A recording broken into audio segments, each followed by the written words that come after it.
In a world plagued by reboots, haunted by sequels, dominated by the same old shit, get ready for an original podcast that will gouge out your eyeballs and skull fuck you. Starring Ginger Josh, Adam the Hare, and introducing the immortal Frank. Hold on to your butts. It's the Game Rage Movies TV Podcast.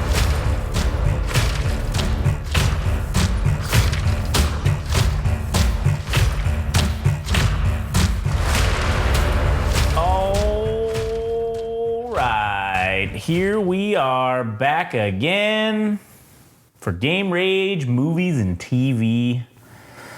My name's Josh. I'm here today with Adam.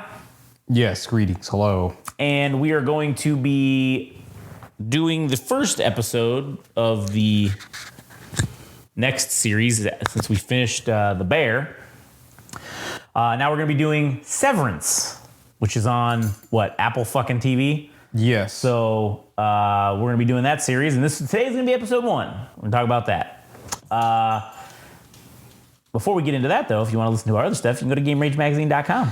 You can follow us on Instagram and TikTok at Game Rage Magazine, Twitter/X at Game Rage Mag, YouTube Game Rage Magazine, where you can see all the stuff and everything, and it's great.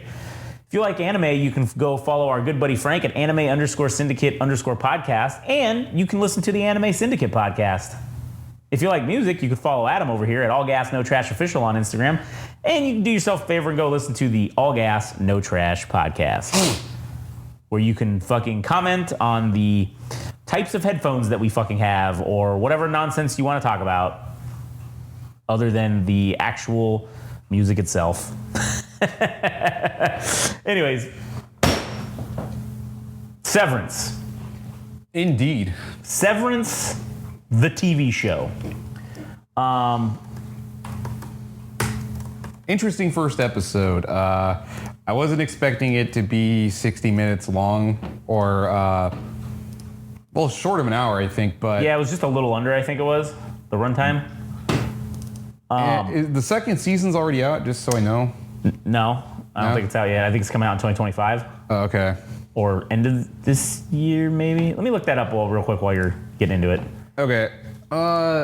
Yeah, man, this is a very strange sci-fi series that I'm not even sure what the fuck is going on, but Yeah. I will do my best to kind of piece things together. I look into shit way too much because I wrote down numerous notes Yeah. about the mundane things, hoping that maybe they'll somehow tie into the future episodes, maybe tip off on what is going on with the show itself. But one of the strange things about the show is the use of symmetry throughout the entire episode. It's very, it makes me uncomfortable for some reason. Yeah. I feel like that was the intention because, obviously they're segmenting your mind, right? Or whatever, into two different, people. So I feel like in order for your brain to actually comprehend that, one of them cannot be chaotic. One of them has to be extremely orderly and because in that office area that they're in, it's fucking symmetry to a T. Everything is indistinguishable from on top of it being symmetrical, everything seems indiscriminate from other things. There's a good portion where it's 3 minutes of the main character, I think his name is Mark. Yeah, Mark Scout. Just walking through aisles, or rather walking through hallways, and you really can't make out anything of where anything is. It's very strange. It's almost like, I guess you could say a maze or fucking whatever the fuck it is, because it's just very weird. I keep saying very weird and very strange, but So yeah, full disclosure, I've already seen the whole thing back when it came out in like 2022, right? Or I didn't watch it when it first came out, but I watched it that same year, and so I already know like what happens in the future, and I will say that right there, there's a fucking reason why everything is indistinguishable from everything else. Is it like Inception where you need things when you're in a dream, or at least the Inception logic says that if you have things that are too descriptive or explicit about details, that people realize they're in a dream? Or so no, that's not the reason why everything's like that. I feel like I can't remember specifically if they mentioned, but there are other departments, right? I think they do mention that in this episode, that there is one other office that they plan to add other people, but in their current status, they only have, well, at least to my knowledge, 4 people that are working and only have had replacements. Right. So they plan on expanding. Right. So they're all. I mean, I'll just tell you, right. So there are other departments within. It's not just their department is one specific thing. Yeah, because they're data refinement. Yeah, data refinement. Right. And then there's R&D, and then there's. I don't know if they mentioned R&D because that one guy. I can't remember. What's his name? The curly-haired fuck. No, the guy who's like the older dude. Irv. Yeah. Irv is he. Well, I mean, you'll see later in the series, but he mentions shit about like, oh, those bastards from R&D, like, because there's like they give them these incentive things to do, right? And so they're also kind of competing against the other divisions or departments or whatever. Yeah. And so they like from what I remember, they don't. The reason why everything is so symmetrical and so at least in the hallways and everything's completely indistinguishable is because they don't want them to find each other. Like they don't. They're all in that same fucking whatever building, but they don't want them to be able to like freely navigate amongst to like talk to the other departments because there is nefarious things going on. Obviously, it's pretty obvious, right? Like this whole fucking thing is like some weird like.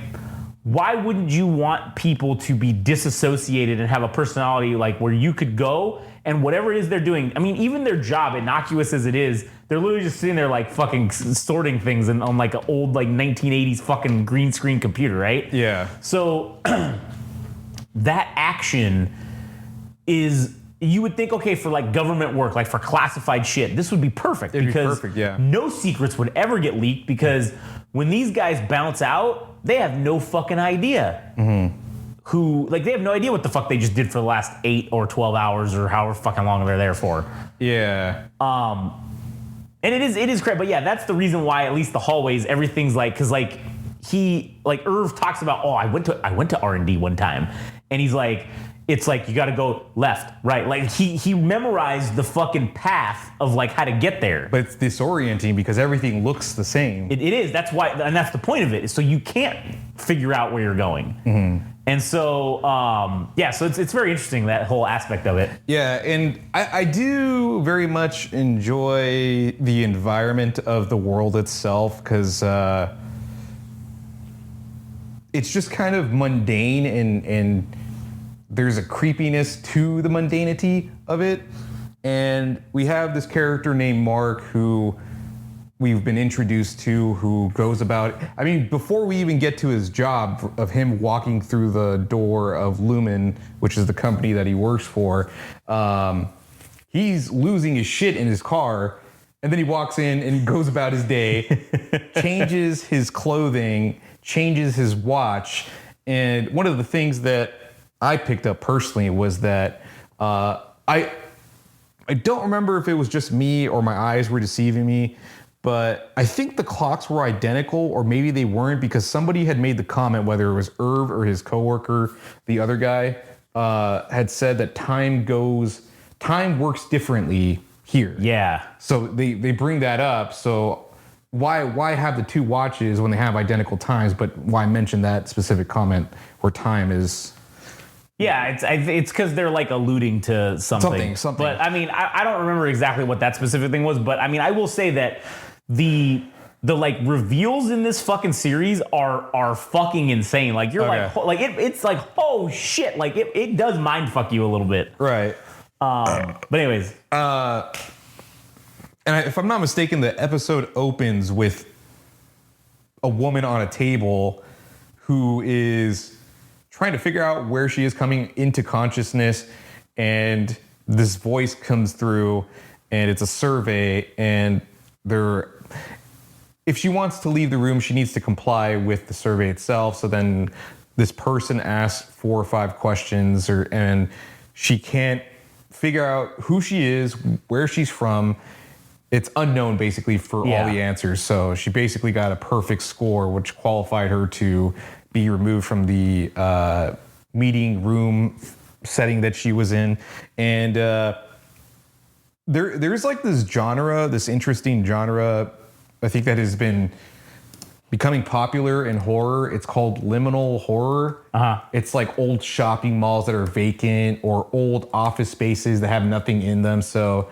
And it's not really so much monster or exorcism, crazy bullshit like that. Right. It's just the uncomfortableness or uneasiness of being in a weird space like a mall, where life would technically be vibrant, but it's now vacant, and it's just this open area. This is very much what kind of vibe I think it kind of gives off. yeah, it's like you're living in a fucking weird hell. Because like where you would go to an office and everything would normally be a shit ton of people, like this whole cubicle thing would be like, oh, there should be like not thousands, but like a shit ton of cubicles and stuff. And like you go here and there's just like their little 4-banger fucking desk area, and then that's basically it. Let's see. Yeah, so then we have Mark, who's going through the office, or the headquarters of Lumen. Yeah. Going through lockers, and then the first thing I noted when he gets in the elevator is that something happens. He closes his eyes, and his eyes twitch a little bit, and as it comes to be revealed that's when the switch happens for the bifurcation or whatever of his mind. Well, actually, the surgery was done, and then that's when the switch goes on, that you're no longer your personal life. You're the work version of yourself, which is very, very cool concept. And I'm glad that it was clarified within the first episode from the head honcho, or the middle management, or whoever the woman was, talking about that this isn't hell, talking to the character that was introduced, whose name is Helly R. Helly R, I think was what her name was. Yeah, so she's kind of our vessel to be, I guess, the person we're seeing the world through the lens of her, and also this other character, Mark. And she's like, "Well, am I fucking in hell, or what's what the hell is going on? Yeah. What's going on?"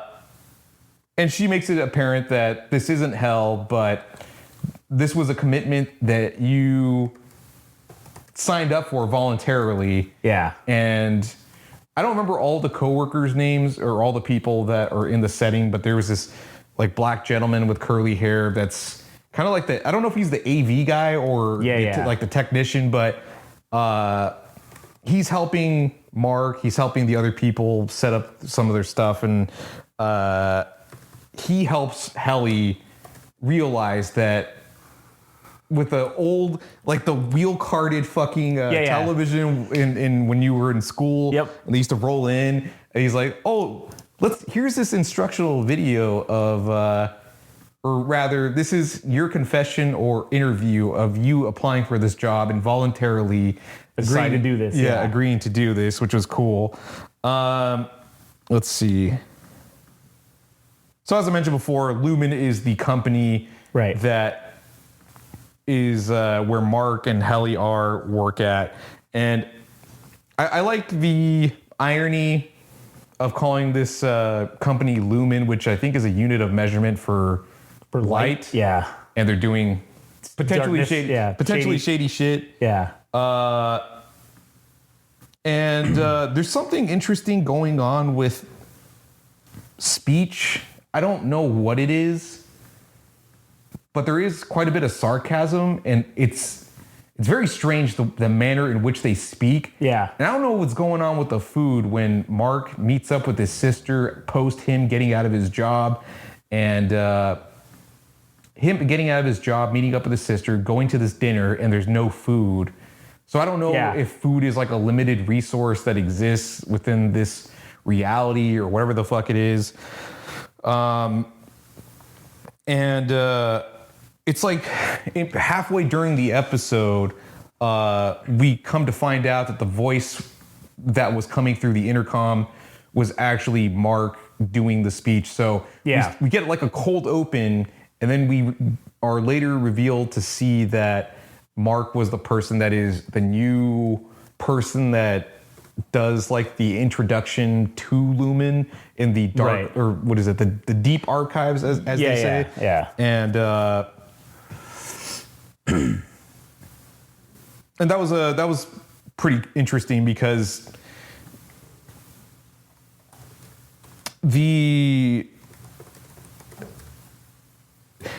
I don't know how to say it, if it's perfect or if it's like a perfect world or the illusion of perfection, is that this is a small break in this seemingly perfect corporate setting, that the guy started off with the questions first and didn't do his introduction.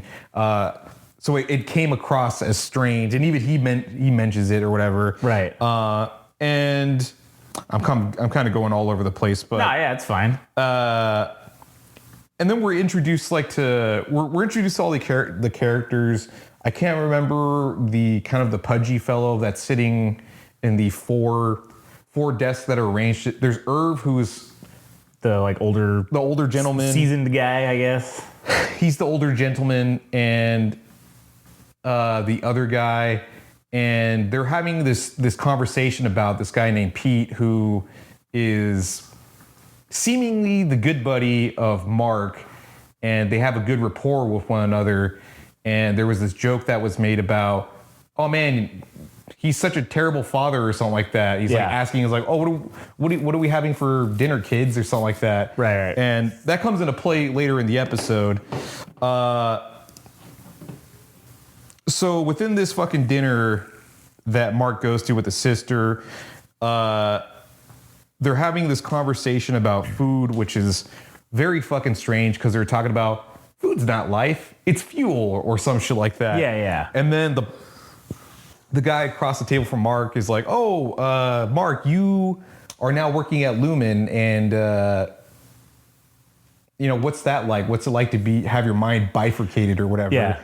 He's like, I don't know. I don't fucking know, man. Yeah. Like, Jesus Christ, how would I fucking know? Yeah. It's great, I guess. I'll fuck if I know. And I don't remember if the conversation was had there about why he did it.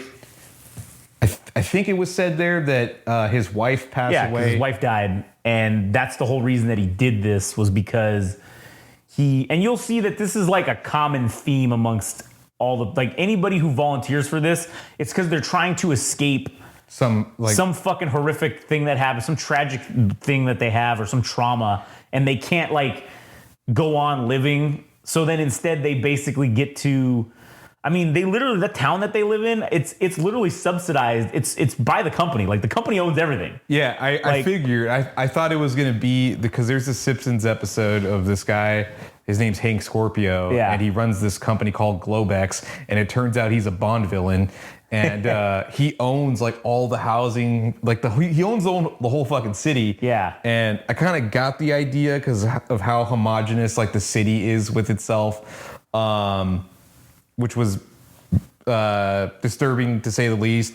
Yeah. And there's this constant state of surveillance about what they're doing within the office setting. And then when Heliar is kind of getting settled in, Mark is like, oh yeah, you can leave whenever you want. Yeah. Go ahead. I can't see it though, but you can go ahead. So she goes to the door, and it's given this illusion that there's a upper staircase that would lead out to the exit. She goes through it, and it's the exact same hallway. Yep. And then she comes back in. Yeah. And she goes back out. He's like, oh, all right. I guess show me to my desk, I guess. Yeah. He's like, fuck. I guess I can't get out of here. And it's made known that Helia R is the replacement for this character that was mentioned named Pete, who is Mark's proverbial buddy. Yeah. And there was something that they were talking about as they were going through the hallway when Mark's like, oh yeah, there's going to be new people here eventually. There's going to be a whole other office setting. But since we don't have anybody to add at the moment, that's kind of, we're going this way or whatever. Yeah, and she says, why do you sound angry about calling me a replacement? Like referring to his buddy. His buddy Pete.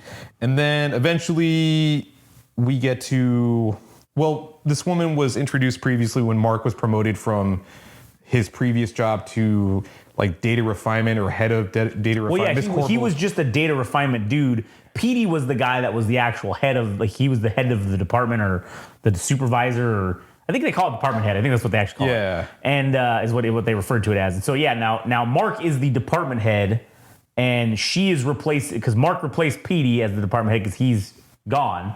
And then now she's taking Mark's spot on, like, the team or whatever. Right.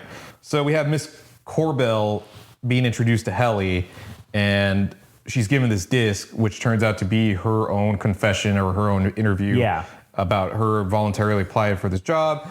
And then Miss Corbell is upset with already having Mark fuck up his job.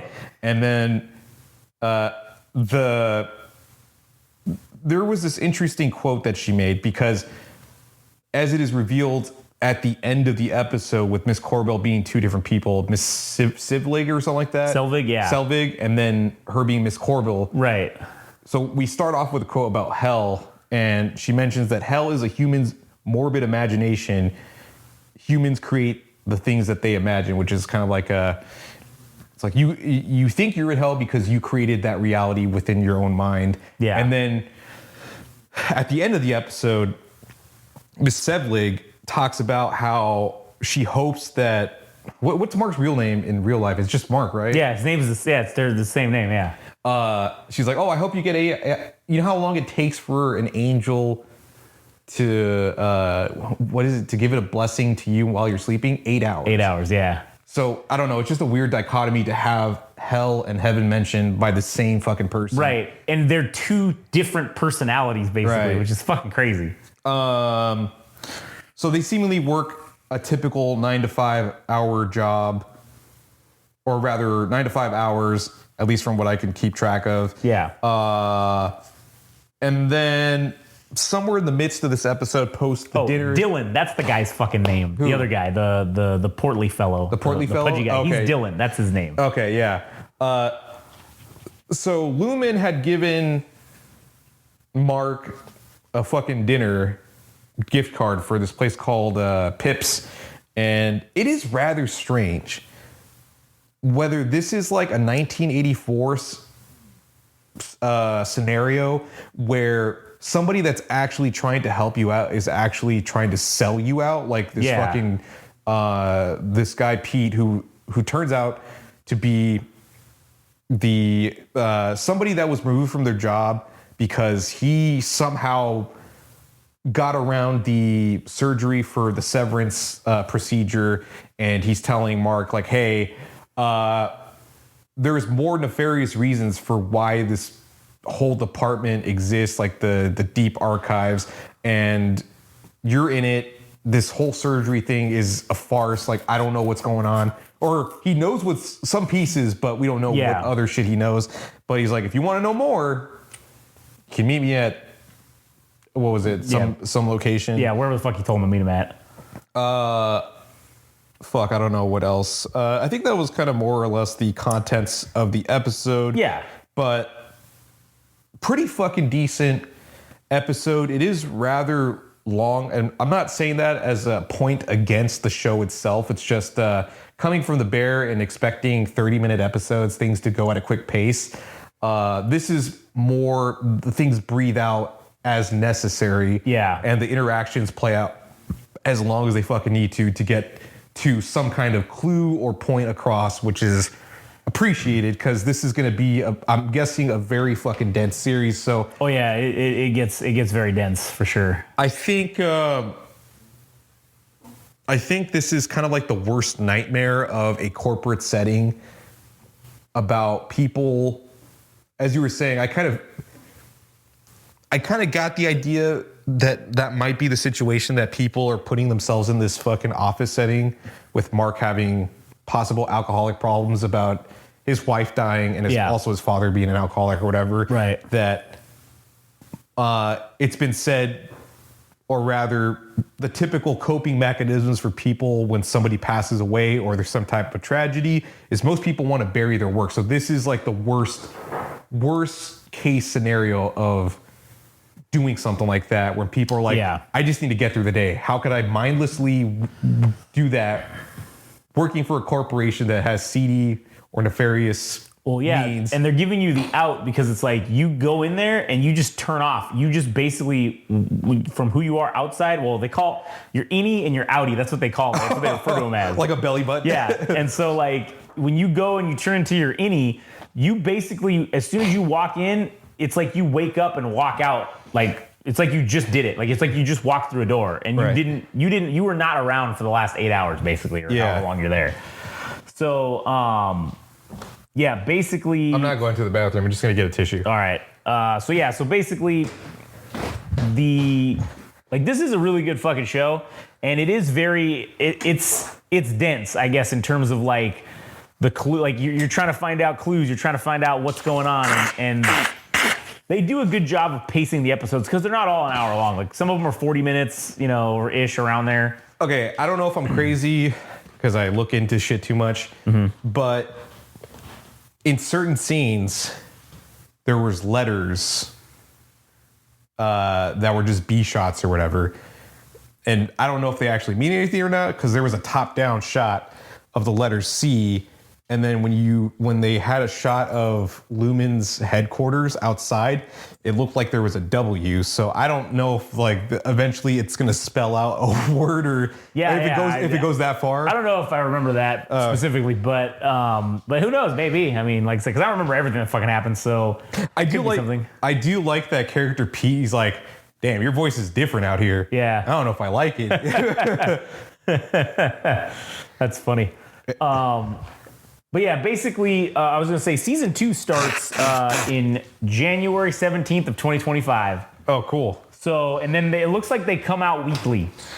I have to go pee real quick, actually, now. All right, I'll mute the mic. Oops, that was, wait. Okay, now you're good. Now you're good. I forgot I was on 3 today. Anyways, yeah, this show is interesting. It gets fucking... I don't know. To me, it just gets so fucking good. We got... there's a lot of other fucking stuff to get into with this show. But like I said, the show ends... It's 10 episodes, and we're going to do all 10. So that's going to take us from September. It's going to take us into October, November.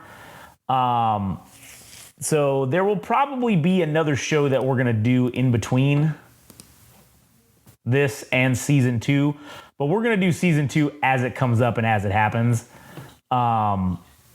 Because it's a good show. And also, there's another show. Oh, God. Wait. Oh, God.